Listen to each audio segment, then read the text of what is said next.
ഒരു ബന്ധമില്ലാത്ത രണ്ട് ആൾക്കാർ തമ്മിൽ ചേരുമ്പോഴാണ് ഒരുപാട് ബന്ധങ്ങൾ ഉണ്ടാവുന്നത്. അതായത് ഒരു പുരുഷനും ഒരു സ്ത്രീയും തമ്മിൽ ഒരു ബന്ധമില്ല. അവര് തമ്മിൽ എന്തും വേണമെങ്കിൽ ഈ ബന്ധം വിച്ഛേദിക്കാം. അതായത് ഡിവോഴ്സ് ചെയ്യാവുന്ന ഏക റിലേഷൻഷിപ്പ് ഭാര്യയും ഭർത്താവുമാണ്. അച്ഛനും മകനും തമ്മിൽ ഡിവോഴ്സ് ആവും, അമ്മാവനും മരുമകനും തമ്മിൽ ഡിവോഴ്സ് ആവും. പക്ഷേ ഈ ബന്ധങ്ങളെല്ലാം ഉണ്ടാവുന്നത് വിച്ഛേദിക്കാവുന്ന ഒരു ബന്ധം കൊണ്ട്. അതിന് മനസ്സിലാവുന്നുണ്ട്.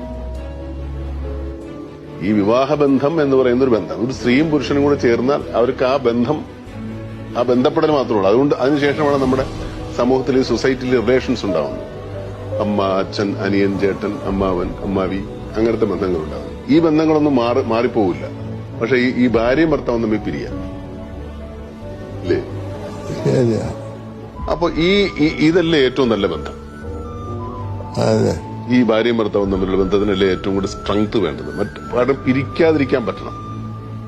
മറ്റുള്ളതെല്ലാം പിരിക്കാൻ പറ്റാത്ത ഓൾറെഡി.